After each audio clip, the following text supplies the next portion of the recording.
বাংলাদেশের প্রধানমন্ত্রী জনাব তারেক রহমান ক্ষমতায় আসার পর দীর্ঘ 17টি বৎসর তিনি লন্ডনের মাটিতে তিনিকে বিদেশে বাংলার জমিনে আসতে দেওয়া হয় নাই।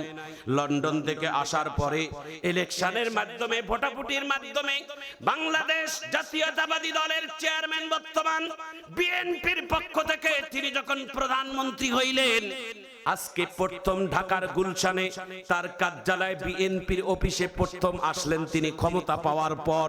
মারহাবা বলেন। আজকে তার অফিসে আসার পরে তিনি উপরের মধ্যে দাঁড়িয়ে জনগণ নেতা কর্মীদেরকে এইভাবে হাত জুড়িয়ে দিয়ে সালাম দিয়ে তিনি একটি সুন্দর কথা বলেছেন। কি কথা জানেন? যে আজকে তোমরা যে আমাকে আমার অফিস, আমার এই কার্যালয়, আমার দল চালাইতে গেলে বারবার আমাকে অফিসে আসতে হবে।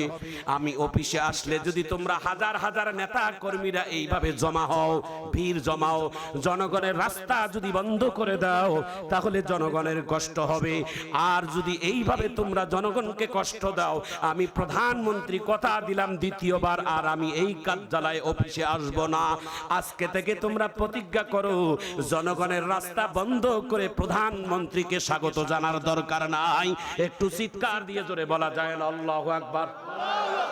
আরো জোরে বলা যায় না আল্লাহু আকবার?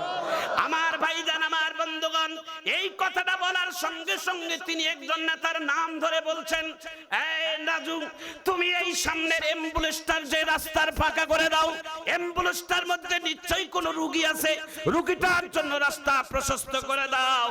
ভাইয়েরা আমার, বন্ধুরা আমার, বাংলাদেশের একজন এই প্রধানমন্ত্রী দেখলাম যিনি মাঝে মাঝে বিভিন্ন জায়গায় দাঁড়িয়ে গিয়ে জনগণের সামনে মোসাফা করে, জনগণের সামনে মোলাকাত করে, গাড়ি নামিয়ে। ভাইয়েরা আমার, বন্ধুরা আমার, আমরা এইটুকুই বলবো, ভালোটাকে ভালো বলবো, যদি অন্যায় করে তার প্রতিবাদ করা এটাও আমাদের ঈমানি দায়িত্ব। জোরে বলুন ঠিক কিনা?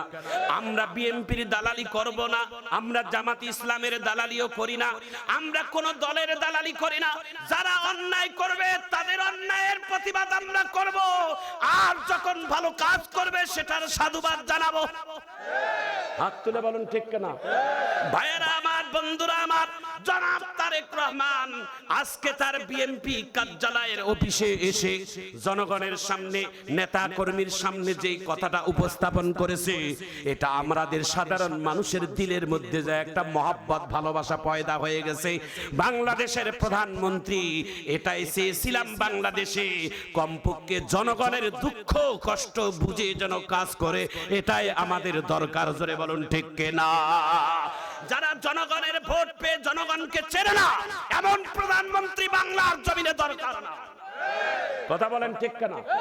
কিছুদিন আগে দিনাজপুর জেলায় গোরে শহীদ বড় ময়দানে ইফতার মাহফিলে আসছিলেন। ওই ইফতার মাহফিলের দোয়াও আল্লাহ পাক আমাকে দিয়ে করাইছেন। তো সেইখানে আমি তার মুখে একটা বক্তব্য শুনে মুগ্ধ হয়েছি, সাধারণ মানুষেরাও মুগ্ধ হয়েছে, যে এই বাংলাদেশের যারা আমাকে ভোট দিয়েছে তাদেরও প্রধানমন্ত্রী, যারা আমাকে ভোট দেয় নাই তাদেরও এই মুহূর্তে প্রধানমন্ত্রী। আমি কাকে ফেলবো, কে আমাকে ভোট দেয় নাই, আমি কেমনে বুঝবো? এই মুহূর্তে বাংলাদেশের 20 কোটি মানুষের আমি প্রধানমন্ত্রী। আমাকে যারা ভোট দিয়েছে তাদেরও, যারা দেয় নাই তাদেরও। সুতরাং 20 কোটি মানুষের কল্যাণে, 20 কোটি মানুষের সুখে দুঃখে আমাকে যতদিন আল্লাহ এই দায়িত্বতে রাখবে, আমি 20 কোটি মানুষের সেবক হিসেবে কাজ করে যাবো। ধরে কর আল্লাহু আকবার। করুক আর না করুক, এমন বক্তব্যগুলো দিলেই তো দিল ঠান্ডা হয়। কথা বলেন ঠিক কেন? তবে কাতে কথায় যদি মিল থাকে তাহলে আমরা সাধুবাদ জানাই, তাহলে আমরা সেলুট করি। আর যদি শুধু মুখেই হয় আর কাজে না হয়, তাহলে এটার প্রতিবাদ আমরা একটাবার হলেও জানাবো। কথা বলেন ঠিক কেন? যা কথায় তা কাজ, আর যা কথায় তা যদি না হয়, বাংলাদেশের বর্তমান বিরোধী দল খুব কঠোর, তার নাম বাংলাদেশ জামাত ইসলাম, তার নাম ডক্টর শফিকুর রহমান। যতই ষড়যন্ত্র করেন, লোকটা ভালো, ঠিক কিনা বলেন? জনাব তারেক রহমান তাকে ভালোবাসে। জনাব তারেক রহমানে তে ইফতার মাহফিলে রমজানুল মুবারক মাসে এক টেবিলে বসে ইফতার খাওয়ায়। মারহাবা বলেন। বাংলাদেশের বিরোধী দল, বাংলাদেশের সরকারি দল এক টেবিলে বসে ইফতার খাওয়া, এটা কমপক্ষে বহুদিন পর এটা দেখলাম। কথা কোন ঠিক কিনা? দেশ যারা চালাবে ওদের সহযোগিতা করবে, দেশের অন্যায় করবে, কারা প্রতিবাদ করবে? বিরোধী দলের লোকেদেরকে করতে হবে। যারা সরকারি দলের লোক ওরা তো চুপ করেই থাকবে, বিরোধী দলের লোকেরা তো অন্যায় চোখে ধরে দিবে, এটাই তো কাজ। যারা অন্যায় ধরে দিবে তাদেরকে তো সাধুবাদ জানার দরকার, তাদেরকে দুশমন ভাবার কিছুই না। কথা বলেন ঠিক না? এটাই তো ভালো। দেশের মধ্যে বিরোধী না থাকলে কেমনে হয়? ঠিক কিনা বলেন? আমার বিরোধী লোক যখন থাকবে, আমার পিছনে যখন লোক থাকবে, তখন আমি সোজা হয়ে বেড়াইতে পারবো।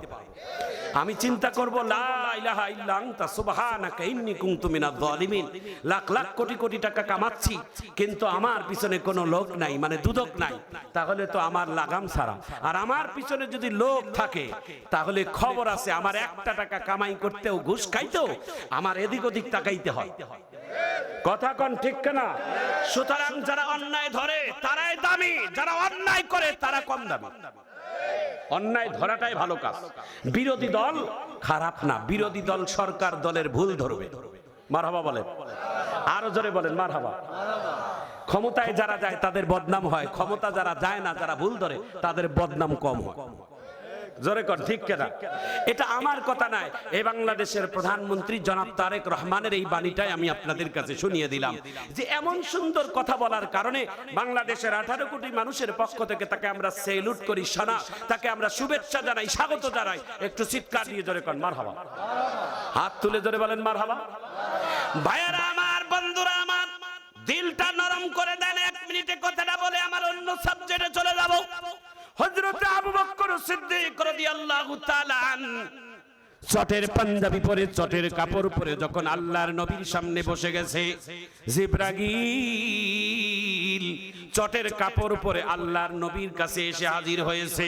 আল্লাহর নবী একবার আবু বকরের চেহারা তাকায়, আর একবার আল্লাহর নবী জিবরাইলের চেহারার দিকে তাকায়।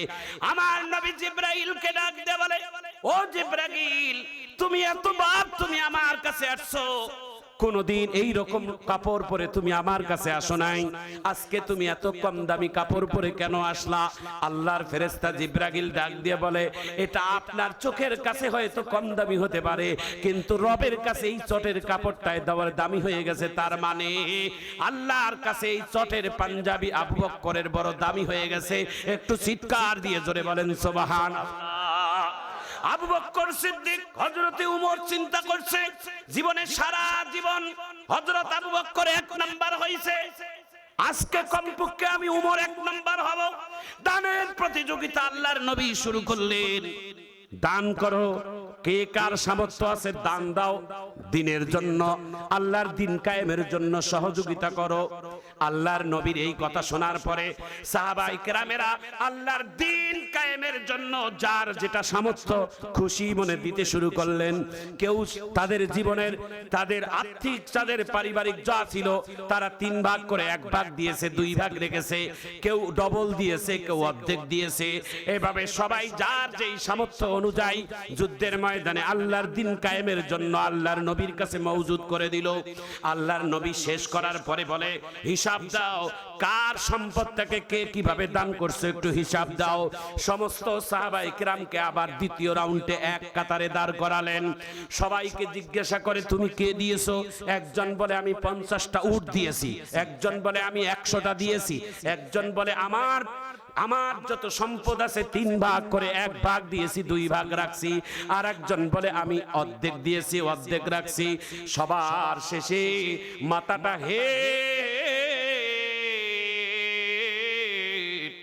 মাথাটা নিচু করে, যিনি সবার সাথে উঁচু করে না, এইভাবে নিচু করে বসে আছে, যার নাম হযরতে আবু বকর।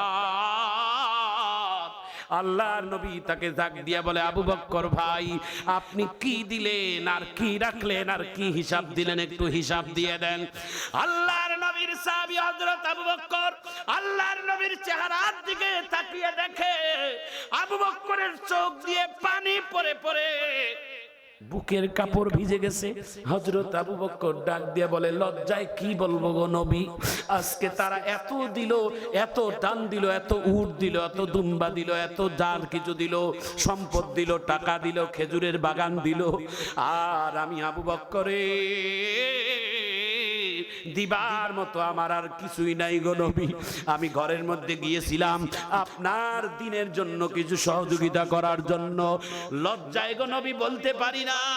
আমি ঘরের ভিতরে যাইয়া চিরুনি অভিযান দিয়ে আমি এমন করে তছনছ করে খুঁজে খুঁজে দুইটা জিনিস মাত্র পেয়েছি আমার ঘরে। একটা হলেন আমার রান্না করার শেষ একটা ডেস্কি, আর ওই আটা গুলার জন্য একটা লাকড়ি ছিল গো নবী। আটাতে ওই ডেস্কিতে আটা দিয়ে গরম পানি দিয়ে ওই লাকড়ি দিয়ে গলাইয়া খামির বানাইয়া রুটি বানাইতাম। এটাই ছাড়া আমার ঘরের মধ্যে আর কিছুই ছিল না গো নবী। আল্লাহর কসম করে বলি, আমার ঘরে দুইটা সম্পদ রাখছি, আর কিছুই নাই।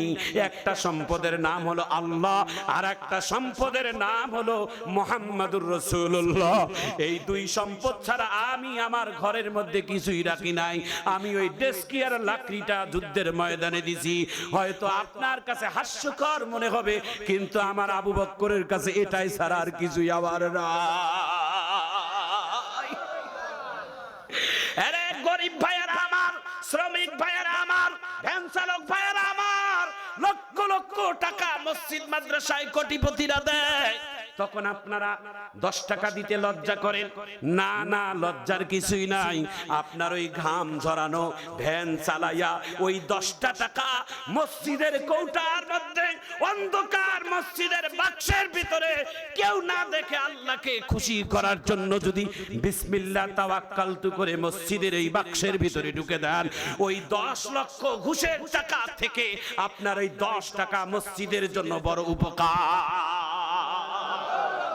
ঠিক কিনা বলেন? আরো জোরে বলুন ঠিক কিনা? আমার ভাইদার, আমার বন্ধুগণ, মসজিদ মাদ্রাসার ভিত্তি কেন তো মজবুত হয়? শাইখুল হাদিস আল্লামা আজিজুল হক রহমতুল্লাহ আলাইহি তিনি বর্ণনা করেছেন, এখানে অনেক অসৎ মানুষের টাকাও আসে, আবার অনেক ঘুষখোরের টাকাও আসে, অনেক সুদখোরের টাকাও আসে।